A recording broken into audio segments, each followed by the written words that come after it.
Hello guys, welcome to part 4 of our episode 1। अब हम atom के एक बहुत इंपॉर्टेंट टॉपिक पर आते हैं जिसका नाम है वैलेंस इलेक्ट्रॉन्स। हमने देखा था कि इलेक्ट्रॉन डिफरेंट शेल में अरेंज होते हैं, K, L, M and so on, लेकिन इनमें से सबसे इंपॉर्टेंट कौन होते हैं?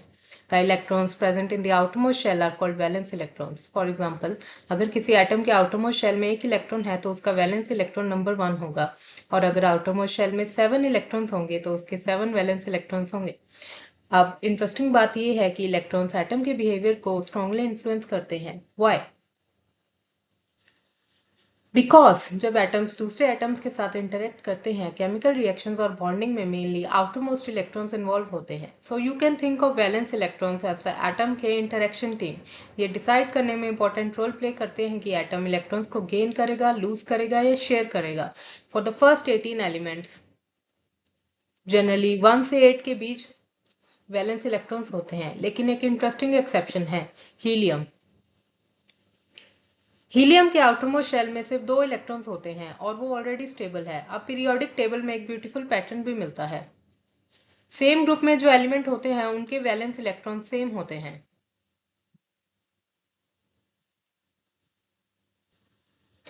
फॉर एग्जाम्पल, ग्रुप 1 में हाइड्रोजन, लिथियम, सोडियम और पोटेशियम जैसे एलिमेंट्स होते हैं। इनके आउटरमोस्ट शेल में एक वैलेंस इलेक्ट्रॉन होता है। इसी तरह ग्रुप 17 के एलिमेंट्स फ्लोरीन, क्लोरीन, ब्रोमीन के पास 7 वैलेंस इलेक्ट्रॉन्स होते हैं, और इसी सिमिलैरिटी की वजह से सेम ग्रुप के एलिमेंट्स के केमिकल प्रॉपर्टीज भी सिमिलर होते हैं। सो वैलेंस इलेक्ट्रॉन सिर्फ नंबर नहीं है, they help us understand why different elements behave differently.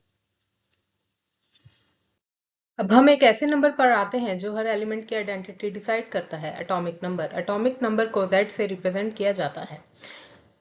Atomic number simply nucleus में प्रेजेंट प्रोटॉन्स की नंबर होते हैं। फॉर एग्जांपल, हाइड्रोजन के न्यूक्लियस में 1 प्रोटॉन है, इसलिए हाइड्रोजन का एटॉमिक नंबर 1 है। हीलियम में 2 प्रोटॉन्स हैं तो हीलियम का एटॉमिक नंबर 2 है। लिथियम में 3 प्रोटॉन्स हैं तो लिथियम का एटॉमिक नंबर 3 है। So you can see the pattern, atomic number is equal to number of protons in the nucleus.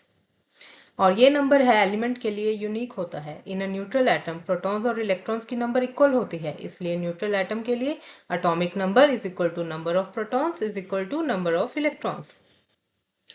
लेकिन एटॉमिक नंबर की सबसे इंपॉर्टेंट बात ये है कि ये एलिमेंट की आइडेंटिटी डिसाइड करता है। Think of it as like an identity code. आपका फिंगरप्रिंट आपको यूनिकली आइडेंटिफाई करता है। सिमिलरली एन एलिमेंट को उसका एटॉमिक नंबर आइडेंटिफाई करता है। अगर किसी एटम में 6 प्रोटॉन्स हैं तो वो कार्बन है, अगर 8 प्रोटॉन्स है तो वो ऑक्सीजन है, और अगर 17 प्रोटॉन्स है तो वो क्लोरीन है। सो अगर हम एटॉमिक नंबर चेंज कर देते हैं तो सिर्फ एटम का नंबर चेंज नहीं होता, element itself changes. For example, carbon के न्यूक्लियस में 6 प्रोटॉन्स होते हैं। अगर हम उसमें एक प्रोटॉन ऐड कर दें तो अब 7 प्रोटॉन्स हो जाएंगे और एटॉमिक नंबर 6 से 7 हो जाएगा।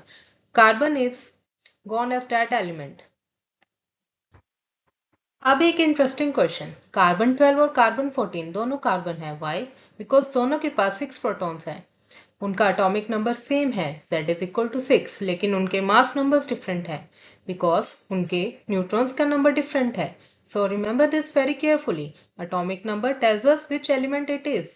Mass number tells us how many protons and neutrons are present all together. और इसी डिफरेंस की वजह से हम आइसोटॉप्स को समझ पाते हैं। तो अगर कोई पूछे what decides the identity of an element, the answer is simple, the number of protons in its nucleus, its atomic number Z. Change the number of protons and you will change the element. Next, we are going to count what's inside the nucleus more carefully, protons and neutrons, and discover how we get the mass number.